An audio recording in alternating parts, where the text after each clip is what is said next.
வணக்கம் நண்பர்களே. இந்த பதிவில் சனி பெயர்ச்சியுடைய தொடர்ச்சியாக சில ராசிகளுக்கு அடுத்தடுத்து பலன்களை பார்க்கலாம். இப்பொழுது நாம் இந்த பதிவில் தனுசு ராசிக்கு 2025ஆம் ஆண்டு மீன ராசிக்கு மாறக்கூடிய சனி கிரகம் என்ன பலன்களை கொடுக்க இருக்கிறது அப்படின்னு பார்க்கலாம்.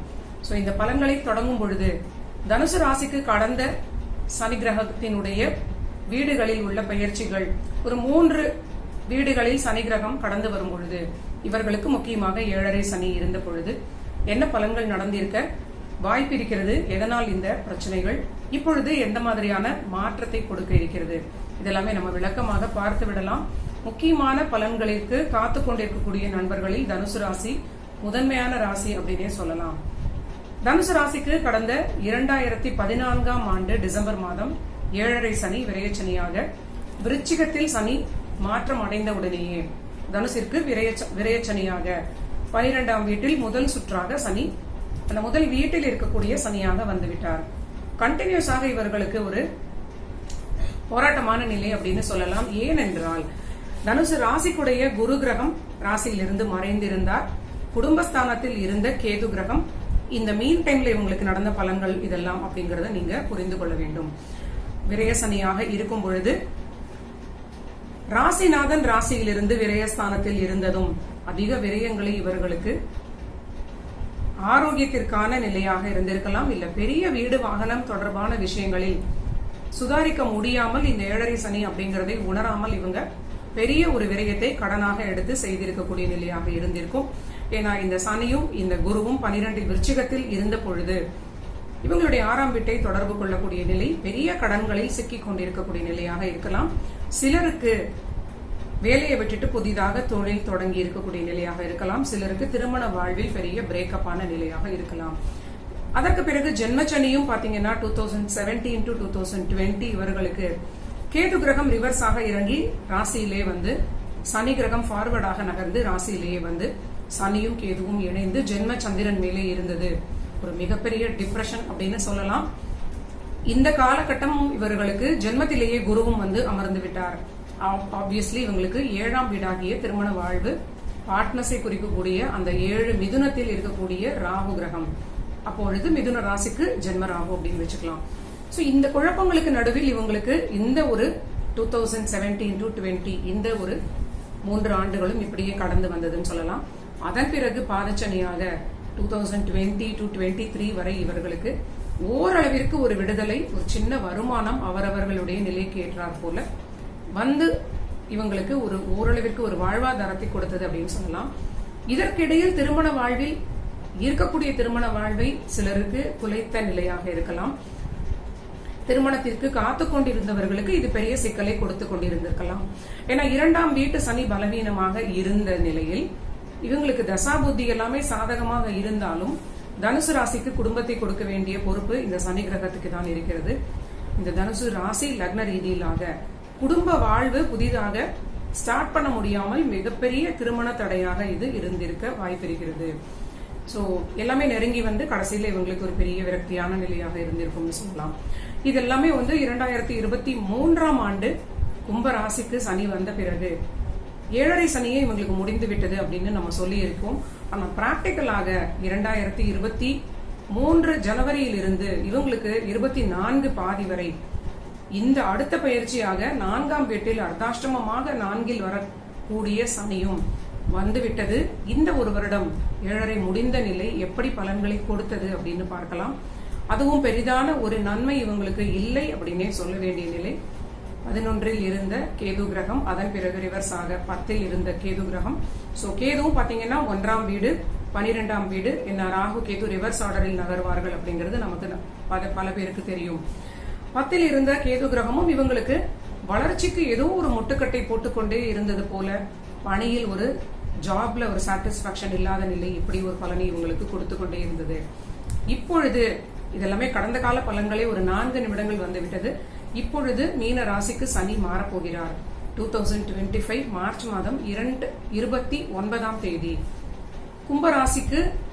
கும்பராசியில் இருந்து கொண்டிருந்த சனி கிரகம் மீன ராசிக்கு மாறப்போகிறார். நிறைய ராசிகளுக்கு இது மாற்றங்களை கொடுக்க இருப்பது. முக்கியமாக சனி மாற்றத்தின் பொழுது ஒரு ராசிக்காரர்களுக்கு 7.5 ஒரு பூரணமான விடுதலையும், புதிதான ஒரு ராசி நண்பர்களுக்கு 7.5 தொடக்கத்தையும் கொடுக்கும். இது ஒரு பேசிக்கான ஒரு மேத்தமெட்டிக்கல் கால்குலேஷன். அந்த அடிப்படையில் மீனத்திற்கு மாறக்கூடிய சனி கிரகம் மகர ராசியுடைய 7.5 சனியை முடிக்கக்கூடிய நிலையும், மேஷ ராசிக்கு 7.5 சனி தொடங்கக்கூடிய நிலையாகவும் இது இருக்கும். சோ இப்ப நம்ம கன்சர்ன்டாக சொல்லக்கூடிய தனுசுக்கு என்ன நடக்க இருக்கிறது, இது அர்த்தாஷ்டம சனி அப்படின்னு நிறைய பேர் சொல்றாங்களே, இது என்ன பலன் கொடுக்கும், இல்லது அதிர்ஷ்டத்தை கொடுக்குமா அப்படிங்கிறது நிறைய பேருக்கு கேள்வியாக இருக்கும். நம்ம இப்பொழுது பலன்களுக்குள்ளே செல்லலாம்.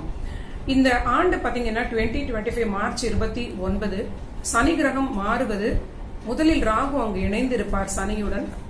அந்த ஒரு சில மாதங்கள் மட்டும், ஒரு 2 மாதங்கள், அந்த மார்ச் 29 இருந்து மே மாதம் 18 தேதி வரை சற்று பொறுமையாக இருப்பது, ஆரோக்கியத்தில் அக்கறையாக இருப்பது, இது மட்டும் உங்களுக்கு ஒரு பாதுகாப்பான நிலையாக இருக்கும்.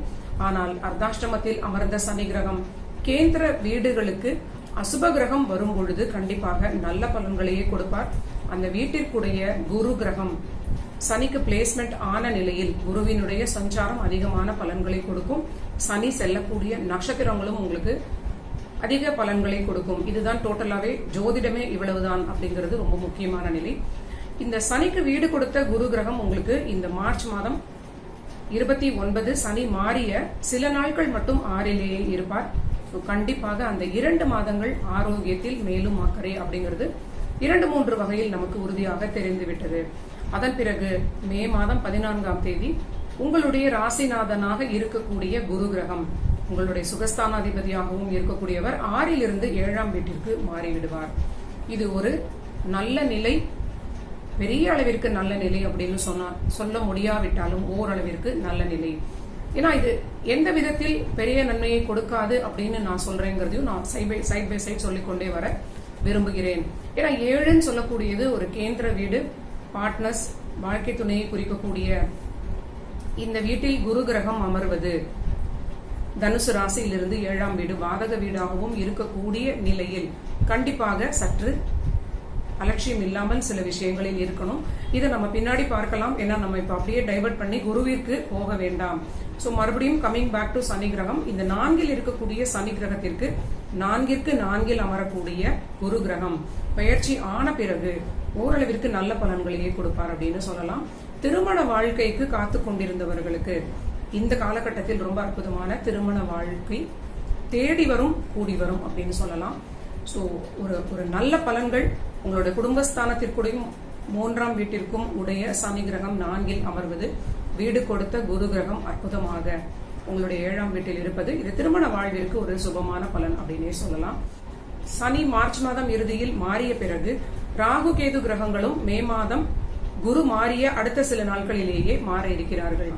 மே மாதம் 14ஆம் தேதி குரு கிரகம் மாற்றம் அடைய இருக்கிறார். மே மாதம் 18ஆம் தேதி ராகு கேது கிரகங்கள் மாற இருக்கிறார்கள். சோ இந்த சனியுடன் இணைந்திருந்த ராகு கிரகம் சனியுடைய வீட்டிலிருந்து பின்னால் இருக்கக்கூடிய கும்பத்திற்கு, இதற்கு முன்னால் சனி இருந்த வீட்டிற்கு ராகு வந்து விடுவார். இதற்கு முன்னால் ராகு இருந்த வீட்டிற்கு சனி மாறி விடுவார். இது ஒரு எக்ஸ்சேஞ்ச் அப்படிங்கிற ஒரு நிலை போன்று இருப்பது நமக்கு உணர முடிகிறது. இந்த ராகு மாற்றத்திற்கு பிறகு ரொம்ப அதிகமான நன்மைகளை தனுசு ராசி நண்பர்கள் எதிர்பார்க்கலாம் அப்படின்னே சொல்லலாம். 3ஆம் வீடு பொருளாதாரத்திற்கு அற்புதமான ஒரு யோகம், முயற்சிகளுக்கு வெற்றி. அந்த சனி வீட்டில் அமர்ந்த ராகுவிற்கு சனி ஃபார்வர்டாக சென்று இருப்பது, முயற்சிக்கு எல்லாமே நல்ல வெற்றி கிடைக்கும். முக்கியமாக பார்ட்னர்ஸுடன் சேர்ந்து தொழில் செய்வது, திருமண வாழ்வில் ஒரு வெற்றிகரமான ஒரு நல்ல ஒரு விஷயமாக கைகூடி வருவது, இது போன்ற நல்ல நிலைகளை தனுசு ராசி நண்பர்கள் என்ஜாய் பண்ணக்கூடிய நல்ல பலன்கள் அப்படின்னே சொல்லலாம். கேது கிரகம் 10ல் இருந்து 9ஆம் வீட்டிற்கு வருவது, இது பெரிய பிரச்சனைகளை கொடுக்காது அப்படின்னாலும் தந்தையாரோடு இருக்கக்கூடிய ரிலேஷன்ஷிப்பில் சற்று கவனம். பூர்வீகத்தில் தந்தை வழி ரத்த பந்த உறவுகளுடன் இருக்கக்கூடிய சில ரிலேஷன்ஷிப்பில் சற்று கவனமாக இருக்க வேண்டும். பூர்வீக ப்ராப்பர்ட்டிஸாக இருக்கக்கூடியதாக இருந்தாலும், உறவினர்களாக இருந்தாலும் தந்தை வழி அந்த உறவினர் அவங்களோட சற்று கவனமாக இருக்க வேண்டும். சிலருக்கு தந்தை, தனுசு ராசி நண்பர்களோடு தந்தை இவங்களை விட்டு பிரிந்து வெளியூர் வெளிநாடு செல்லலாம். இது போன்ற பலன்களும் சிலருக்கு நடக்கும். சின்ன குழந்தைகளாக தனுசுல இருக்கக்கூடியவர்களுக்கு பாத்தீங்கன்னா இந்த காலகட்டத்தில் தந்தைக்கு திடீரென்று நல்ல ஒரு மாற்றம் அடைந்து இவங்களை விட்டு பிரிந்து அவங்க செல்லக்கூடிய பலனாக இது காட்டும். சோ இது 9ஆம் வீட்டில் இருப்பது பூர்வீகத்தில் சற்று நிதானம், கவனம் அப்படிங்கிற பலனோடு நம்ம இங்க முடித்து விடலாம். சனியை பத்தின டீடைல்டான ப்ரெடிக்ஷன்ஸ் சனியுடைய பார்வைக்கு வரும் பொழுது, சனி கிரகம் 3ஆம் பார்வையாக ரிஷபத்தை பார்க்கிறார். ஜாப்னு சொல்லக்கூடிய ஒரு உத்தியோகத்திற்கு ரொம்ப முக்கியமாக சொல்லப்படக்கூடிய ஒரு வீடு. இது எல்லாமே உங்களுக்கு கடுமையான உழைப்பை கொடுத்தாலும் அற்புதமான ஒரு நல்ல ஒரு அப்ரிசியேஷனும் அதற்கு தகுந்த ஒரு வருமானமும் ஒரு நல்ல ஒரு பலனையும் கொடுக்கக்கூடிய நல்ல நிலையாக இருக்கும். இது ஒரு நல்ல நிலை. நீண்ட நாட்களாக தனுசு ராசிக்கு இந்த 7.5 பட்ட கஷ்டங்கள் எல்லாமே உழைப்பதற்கு ரெடியாக இருந்தாலும் இந்த ஆப்பர்ச்சுனிட்டிஸ் இல்லாத நிலை அப்படின்னு தான் அதிகமான ஒரு அப்சர்வேஷன்ல நான் உணர்ந்தது அப்படின்னு கூட சொல்லலாம். சோ 4ல் இருக்கக்கூடிய சனி கிரகம் கண்டிப்பாக சுகஸ்தானத்தை சற்று கெடுப்பார் அப்படின்னு சொல்லலாம். ஆரோக்கியத்தை கவனிக்க முடியாத அளவிற்கு உங்களுக்கு ஆப்பர்ச்சுனிட்டிஸ் வரும். உழைத்தாக வேண்டிய ஒரு கட்டாயமாக இருக்கலாம், பணிச்சுமையாக இருக்கலாம். ஆனாலும் உங்களுக்கு பணி கிடைத்தாலே பெரிய விஷயம் அப்படிங்கிற மனநிலையில் இருப்பதனால் எல்லா தனுசு ராசியுமே எல்லோருமே தன்னுடைய ஸ்டாண்டில் இருந்து சில காம்ப்ரமைசஸோடு இப்பொழுது எல்லா விஷயங்களையும் அக்செப்ட் பண்ணி கொள்ளக்கூடிய மனநிலைக்கு வந்து விட்டார்கள் அப்படிங்கிறதும் நம்மளால் பார்க்க முடிகிறது. சோ உத்தியோகத்திற்கு பிரச்சனை இருக்காது, வருமானத்திற்கும் பிரச்சனை இருக்காது, உத்தியோக ரீதியிலான முயற்சிகளுக்கும் பிரச்சனை இருக்காது. எடுத்த முயற்சிகளுக்கு உங்களுக்கு கண்டிப்பான ஒரு ரிசல்ட் கண்டிப்பாக கிடைக்கும். பெரிய தடை தாமதம் இல்லாமல் நீங்க உத்தியோக ரீதியிலான விஷயங்களுக்கு எடுக்கக்கூடிய முயற்சிகளுக்கு ஒரு பலன் கிடைக்கும் அப்படின்னு சொல்லலாம். மேலும் 6ஆம் வீட்டை பார்க்கக்கூடிய சனி கிரகம் 6ஆம் வீட்டிற்கு ஒரு சாதகமான கிரகம் அப்படிங்கிறதுனால கடன் வாங்கி நீங்க புதிய முதலீடுகள் கூட சில நண்பர்கள் செய்து ஒரு புதிய தொழிலை நீங்க ஒரு உருவாக்கக்கூடிய நிலை, இருக்கக்கூடிய தொழிலை அடுத்த லெவலுக்கு வளர்த்து கொண்டு செல்லக்கூடிய நிலையாகவும் இது இருக்கலாம். இதுவும் செய்யலாமா அப்படின்னா கண்டிப்பாக நீங்க செஞ்சு கொள்ளலாம். கோச்சாரத்தை பொறுத்தவரை ரொம்ப அப்சல்யூட்லி இது ரொம்ப நல்ல காலகட்டம். சுய தொழிலை நீங்க அடுத்த லெவலுக்கு எடுத்து செல்வது, புதிய தொழில் செய்வது பற்றிய சில விஷயங்கள், கடன் வாங்கி அதுக்குடைய முதலீடு செய்வது, இதெல்லாமே ரொம்ப நல்ல ஒரு பலன்களை உங்களுக்கு கோச்சாரம் கொடுக்கிறது அப்படின்னு சொல்லலாம். அடுத்ததாக சனி கிரகம் தான் அமர்ந்த மீன ராசியில் இருந்து நேர் 7ஆம் பார்வையாக சப்தம பார்வைன்னு சொல்லக்கூடிய வகையில் கன்னி ராசியை பார்க்கிறார். கன்னி ராசி என்று சொல்வது உங்களுடைய தொழில் ஸ்தானம்.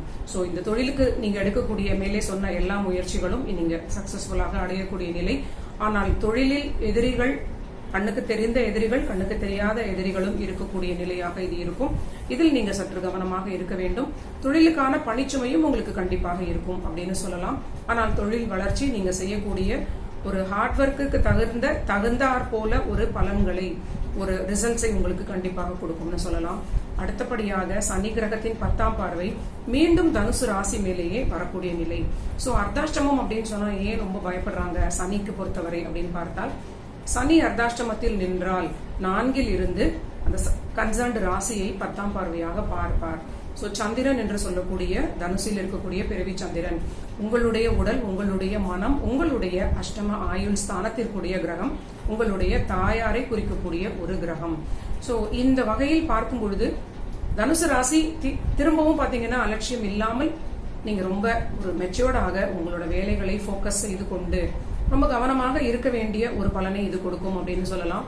பெரிதாக பிரச்சனைகள் வராது. 7ல் இருந்து குரு கிரகம் உங்களுடைய ராசிநாதன் சுபகிரகமாக இருந்து முதல் 1 வருடங்கள் இந்த சனி பயிற்சி ஆன பிறகு 2025 மே மாதத்திலிருந்து 2026 மே வரை உங்களுடைய ராசியை குரு கிரகம் ஒரு சுபகிரகமாகவும் உங்களுடைய ராசிநாதனாகவும் இருந்து பார்ப்பது ஓரளவிற்கு பாதுகாப்பு கொடுக்கும் அப்படின்னு சொன்னாலும், சனி கிரகமும் சேர்ந்து பார்ப்பதனால் உங்களுக்கு ஏதாவது ஒரு சின்ன பிரச்சனை வந்தால் ஒரு மெடிகேஷன் எடுத்தீங்கன்னா அது சரியாகிவிடும் அப்படின்னு சொல்லலாம். முக்கியமாக தனுசு ராசி நண்பர்களுடைய தாயாருடைய ஆரோக்கியத்தில் கவனம் தேவை.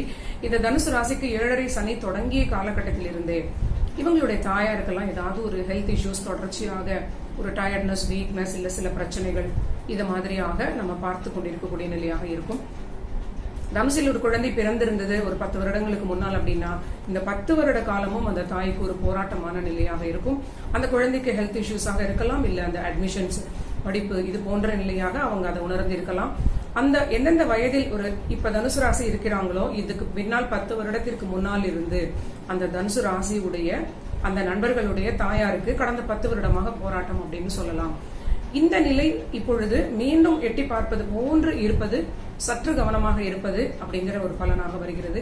அதே சமயம் குருவும் பார்க்கிறார் அப்படின்னு நம்ம சொல்லிட்டோம். ஓரளவிற்கு நீங்க இதுக்கு ரொம்ப டைல்யூட் பண்ணக்கூடிய ஒரு சின்ன பிரச்சனைன்னு சொல்லலாம். பெரிதாக பிரச்சனை எதுவும் வராது. ஆனாலும் அலட்சியம் இல்லாமல் நீங்க இருப்பது ஒரு நல்ல பலனை கொடுக்கும். மேலும் இந்த அர்த்தாஷ்டமத்தில் இருக்கக்கூடிய சனி கிரகத்தினுடைய ஒரு விஷயங்களை சப்போர்ட் பண்ணக்கூடிய ஈக்குவல் பேலன்ஸ் இந்த ஆண்டு முழுவதும் குரு கிரகத்தினுடைய பார்வை துலாம் ராசியாகிய உங்களுடைய லாபஸ்தானத்திற்கு இருப்பது உங்களுடைய தனுசு ராசி நண்பர்களுக்கு முதல் திருமணம், சிலருக்கு இரண்டாம் திருமணம் தேவைப்படக்கூடிய நண்பர்களுக்கு இதுவுமே ரொம்ப நல்லா நடக்கக்கூடிய நிலை. உங்களுடைய சகோதரர் மூலியமாக லாபம், அற்புதமான பொருளாதாரத்தில் ஒரு நல்ல வளர்ச்சி. நீண்ட நாட்களுக்கு பிறகு உங்களுக்கு செலவுகள் போக உங்களுடைய வருமானத்தில் பெரிய அளவிற்கு லாபமாக நீங்க உணரக்கூடிய ஒரு நல்ல பலனாக இருக்கும். ராசியையும் குரு பார்க்கிறார், லாபஸ்தானத்தையும் பார்க்கிறார். நினைத்த காரியங்களை நீங்க பிளான் செய்து மேலே சொன்ன எல்லா விஷயங்களுக்கும் நீங்க அச்சீவ் பண்ணக்கூடிய ஒரு நல்ல பலத்தை, நீங்களே முயற்சி செய்து நீங்களே அச்சீவ் பண்ணக்கூடிய பலத்தை இந்த குரு கிரகம் கொடுக்கிறார் அப்படின்னு சொல்லலாம். இதுதான் லாபஸ்தானத்தை குரு பார்ப்பதனுடைய பலன். 3ஆம் வீட்டில் இருக்கக்கூடிய ராகுவையும் இந்த முதல் ஒரு வருடம் குரு பார்ப்பார். சோ தனுசு ராசிக்கு ஒரு அற்புதமான பொற்காலம் அப்படின்னே சொல்லலாம். இது அர்த்தாஷ்டம சனி அப்படின்னு சொல்வதை விட அதிர்ஷ்ட சனி அப்படின்னே சொல்லலாம். ஏனென்றால் உங்களுக்கு தனத்தையும் குடும்பத்தையும் தைரியத்தையும் கொடுக்கக்கூடியவர் சனி மட்டுமே அப்படிங்கிறதும் இந்த தனுசு ராசிக்கு நம்ம ஜோதிட மூலியமாக உணர முடிகிறது. சோ இந்த 3ஆம் வீட்டில் அமர்ந்த ராகுவை, சனி வீட்டில் கும்பத்தில் அமர்ந்த ராகுவை குரு கிரகம் பார்ப்பது உங்க ராசிக்கு பார்க்கக்கூடிய பார்வையை விட சிறப்பான 9ஆம் பார்வையால் பார்ப்பது மிகப்பெரிய வாய்ப்புகள், மிகப்பெரிய முயற்சிகளுக்கு வெற்றி. சோ இந்த காலகட்டத்தில் நீங்க காம்ப்ரமைஸ் இல்லாமல், சோம்பேறித்தனம் இல்லாமல் நல்ல விதமாக முக்கியமான டாஸ்க் எல்லாம் நீங்க டைரியில நோட் பண்ணி வைத்துக்கொண்டு நல்ல விதமாக பயன்படுத்திக் கொள்வது பெரிய அளவிற்கு வளர்ச்சியை கொடுக்கும் அப்படின்னு கூட சொல்லலாம். ஏன்னா நம்ம குருவினுடைய பார்வைக்குடைய சப்போர்ட் மூலியமாக இந்த அர்த்தாஷ்டம சனியிலும் உங்களுக்கு என்ன நடக்க இருக்கிறது அப்படிங்கறத ஒரு வருடத்திற்கு சொன்னால் சரியாக இருக்கும் அப்படின்னு சொல்லலாம். மேலும் மேலும் பார்வைகளை மாற்றி மாற்றி குருவினால் வரக்கூடிய பலன்களை சொல்வதனால் உங்களுக்கு இது மனதில் நிற்பதற்கு வாய்ப்பில்லை, மறந்துவிடும். சோ தனுசு ராசி பெரிதாக கவலைப்பட தேவையில்லை அப்படிங்கிறது தான் என்னுடைய கிறிஸ்பான ஒரு விஷயமாக நான் ஷேர் பண்ண நினைப்பது. முதல் 2 மாதங்கள் கண்டிப்பாக நீங்க ரொம்ப கவனமாக இருக்க வேண்டும். இதை இந்த பயிற்சி ஆன பிறகு மாத பலன்களில் கூட நான் உங்களுக்கு ஒரு ரிமைண்டர் போல நான் கொடுப்பது ஒரு வாய்ப்பாக இருக்கும். ஏன்னா முதலில் மார்ச் 29ஆம் தேதி சனி மாறியவுடன் மே மாதம் 14, 18 தேதி வரை உங்களுக்கு குருவும் சப்போர்ட் பண்ணாத நிலை இருக்கிறது. சனி கிரகம் ராகுவுடன் இணைந்து இருப்பதும், அந்த சனி ராகுவோடு இணைந்த குருவும் உங்களுக்கு ஒரு 2 மாதங்கள் ஒரு டேஞ்சரஸான காலகட்டம் அப்படின்னே சொல்லலாம். சோ இந்த காலகட்டத்தில் நீங்க எப்படி இருக்க வேண்டும் அப்படிங்கிறதுக்கு உங்களுடைய சுய ஜாதகமும் நீங்க பார்த்து கொண்டால் ஓரளவிற்கு உங்களுக்கு இன்னும் கூட தெளிவாக என்ன செய்யலாம், என்ன செய்ய வேண்டாம் அப்படின்னு கூட உங்களுக்கு தெரியும். எனக்கு தெரிந்தவரை இந்த காலகட்டத்தில் மார்ச் 2025 மாத பலன்களில் கண்டிப்பாக இதை நான் தெரிவிக்க நினைக்கிறேன். சோ தனுசு ராசிக்கு இந்த அர்த்தாஷ்டம சனியினால் பெரிய பிரச்சனைகள் இருக்காது அப்படிங்கறதும் மிகப்பெரிய ஒரு ரிலீஃபான அதிர்ஷ்ட சனியாக இந்த மாற்றம் நடக்க இருக்கிறது அப்படின்னே சொல்லலாம். இதற்கு முக்கியமான காரணம் மீண்டும் நான் சொல்ல நினைப்பது ராகு கேதுவுடைய மாற்றங்களும் குருவினுடைய மாற்றமும். ஏனென்றால் இந்த ராகு, குரு, கேது கிரகம் இந்த 3ஐயும் இணைத்து இந்த சனியுடைய நிலை இந்த ஆண்டு நடந்திருப்பது ஒரு கிரகத்தையும் நம்ம தவிர்த்து விட்டு பலன்களை எடுக்க முடியாத நிலையில் இருப்பது ரொம்ப அற்புதமான நிலை. ஏனென்றால் சனி கிரகம் அமர்ந்தது மீனத்தினுடைய வீடு அடிப்படையில் குருவை தொடர்பு கொண்டு குருவினுடைய பிளேஸ்மெண்டிற்கு நம்ம முக்கியத்துவம் கொடுக்க வேண்டும். மேலும் சனி கிரகத்தினுடைய வீட்டில் அமர்ந்திருக்கக்கூடிய அந்த ராகு கிரகத்தையும் நம்ம கணக்கில் எடுத்துக்கொள்வது, இதெல்லாமே ரொம்ப இன்ட்ரெஸ்டிங்கா ஒன்றுக்கொன்று தொடர்புடைய வகையில் இவ்வளவு டீப்பான பலன்களை எடுத்து பார்க்கும் பொழுது தனுசு ராசிக்கு இந்த சனி பயிற்சி ஒரு யோகமான பலன்களையே கொடுக்கும் அப்படின்னு சொல்லலாம். நன்றி நண்பர்களே. நீங்க எல்லோரும் என்னுடைய சேனலை கண்டிப்பாக சப்ஸ்கிரைப் பண்ணிட்டு தொடர்ந்து பாருங்க. மீண்டும் ஒரு நல்ல பதிவில் சந்திக்கலாம்.